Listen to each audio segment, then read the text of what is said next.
Ja, we zien dus een aantal kenmerken aan de vacht, waardoor dat we August kunnen onderscheiden van andere wolven. Het is niet zozeer één kenmerk, maar het is eerder een combinatie van verschillende kenmerken. En het allereerste kenmerk zien we aan de kop. We zien dat deze wolf vrij veel wit heeft aan de kop. Alle wolven hebben een mondmasker met wat wit rond de lippen, maar deze wolf heeft echt een uitgebreid mondmasker, waarbij het wit ook doorloopt over de wangen tot vrij ver aan de kop en ook tot in de hals.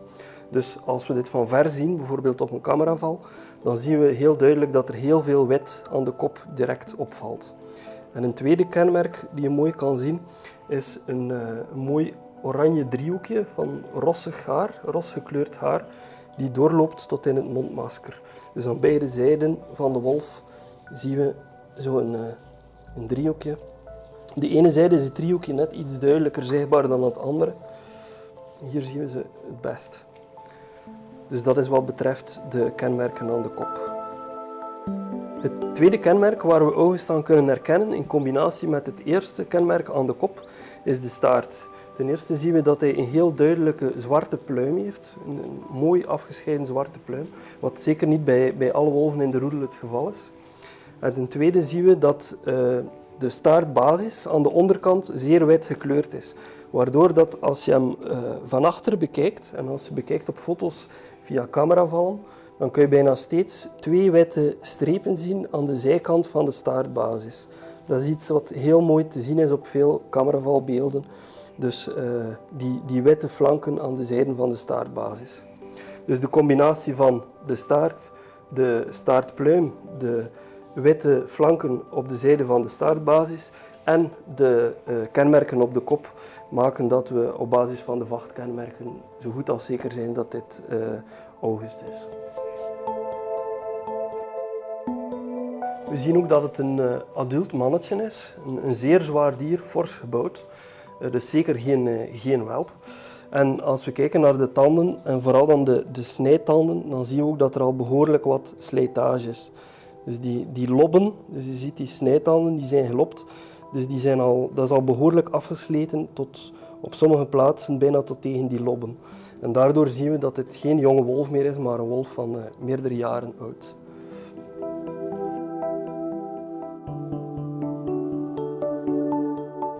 Op de bevindingen van Jan kunnen we aannemen dat het hier over August gaat.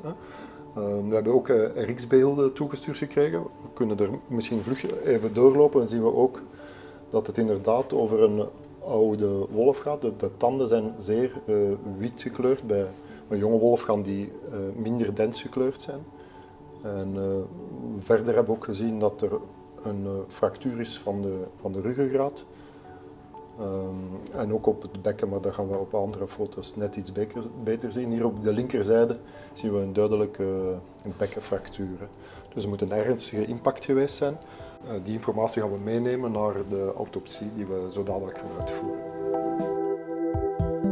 Er zijn verschillende redenen waarom we een autopsie doen. Ik denk de belangrijkste reden is te achterhalen waarom dat de wolf gestorven is, de doodsoorzaak dus.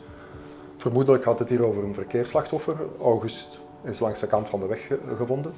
Daarnaast willen we ook graag een aantal gegevens verzamelen. Dat zijn eenvoudige lichaamsmaten, maar ook weefselstalen. Weefselstalen kunnen we bijvoorbeeld in een verder onderzoek gebruiken voor toxicologisch onderzoek, eventueel de aanwezigheid van bepaalde ziektekiemen. Wat we zeker ook doen bij de autopsie is kijken naar de conditie van het dier. En dan is dat natuurlijk het verzamelen van die gegevens van die conditie, dat kan ook eventueel een impact hebben op de doodsoorzaak. Een dier dat verzwakt is, zal misschien gemakkelijker een verkeersslachtoffer worden. Wat we nu wel al gaan zien, of toch op de foto's hebben gezien, is dat de wolf is in een goede conditie, of lijkt in een goede conditie te zijn. Dus, maar dat zal de autopsie zo dadelijk wel uitmaken. Wat we altijd doen als we een autopsie doen, is een aantal maten opmeten van de wolf. Dat zijn eenvoudige maten, dat zijn lengtematen, hoogtematen, de oren, de tanden worden gemeten en ook de voetmaat en de staartlengte. En sowieso, als we een dier beginnen aan de autopsie, gaan we een keer dat betasten. Want we weten nu wel, of we vermoeden nu toch, dat het een verkeersslachtoffer is en dat er daar misschien hier en daar wel fracturen zijn. Op de RX zou ook een fractuur van de ruggengraat al opgemerkt zijn. Dus, maar het is toch nog altijd een keer niet slecht om zelf eens een keer te voelen. En eventueel naar een aantal verwondingen kijken we ook. Kijk, we zien hier een letsel aan het oor. Dat is waarschijnlijk van de aanrijding of dan nog wel een beetje verder over de weg te schuren. Net hier op de kop ook van August. Dat is natuurlijk een massief dier, ongeveer 50 kilo, om dan eventueel dat te palperen, dat is al minder. Maar ik heb toch de indruk hier dat ter hoogte van de lendenwervels, vlak achter de borstkas, inderdaad de fractuur voelbaar is van de ruggengraat. Nu dat we alles hebben opgemeten, dan gaan we aan de eigenlijke autopsie beginnen. En omdat het dier opgezet gaat worden achteraf, gaan we een beperkte incisie maken van ongeveer ergens tussen de beide poten tot aan het begin van de borstkas, of het einde van de borstkas als je vandaag telt. En van daaruit gaan we alles naar buiten halen. Dus het maag-darmpakket en dan ook zelfs hart en longen. We gaan het middenrif dan moeten passeren, maar de kans is ook heel groot met die fractuur op de rug dat dat toch ook al geruptureerd is. Dus een incisie maken van achter naar voor, darmpakket en maag eruit en dan in de later fase hart en long. Darmpakket is natuurlijk ook, er zit nog nieren, lever en mild bij en dan kunnen we de organen afzonderlijk bekijken. En dat is het middenrif dat wel gescheurd is, kijk. Dus dat betekent, normaal is de borstholte afgesloten van de buikholte door het middenrif. Maar bij verkeersslachtoffers is het heel vaak dat is een zwakke plaats eigenlijk. En dan betekent dat dus deels de ingewanden van de buikholte in de borstholte zitten. Wat hier ook het geval is. We hebben hier een zeer sterk gevoelde maag. Dus dat is wel eens interessant voor te zien wat de wolf heeft gegeten. Over het algemeen eten wolven hier in Vlaanderen ree en everzwijn. En in sommige gevallen is het ook natuurlijk vee dat niet beschermd geweest is. Deze voormiddag hebben we dan de autopsie uitgeoefend op August. We hebben een aantal ernstige letsels gevonden, fractuur van de ruggengraat, ook het bekken hebben we kunnen vaststellen. Ook hebben we gemerkt dat er een aantal ribben gebroken zijn. Inwendig waren de organen ernstig beschadigd, bloedingen ter hoogte van de lever, maar ook het hartzakje was verwijderd rond het hart, wat wel aangeeft dat het een zeer erge impact moet geweest zijn. Dus dat ligt zeker in de lijn met een vermoeden van een verkeersslachtoffer. Wat opmerkelijk was natuurlijk, met August hier op de tafel te hebben, is dat de eerste keer dat we een relatief ouder exemplaar hier onderzocht hebben. Dat is interessant, want tot nu toe hadden we eigenlijk vooral jonge dieren van een ouderdom ongeveer van 6 maanden. Op het moment dat ze mee gaan jagen, dat ze meer zelfstandig op zoek gaan naar voedsel. Of dieren van rond een jaar oud, die dan eigenlijk op zoek gaan naar een nieuw leefgebied. Concluderen kunnen we wel dus dat August heel vermoedelijk is aangereden. En dat dat dan ook de reden van de doodsoorzaak is.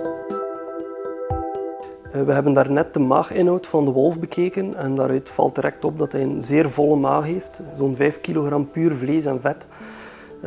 Dat is natuurlijk vaak het geval bij een wolf die 's morgens overreden wordt. En zeker als het een wolf is die naar een nest jonge welpen gaat, dan heeft hij veel vlees in de maag om te transporteren naar de jongen.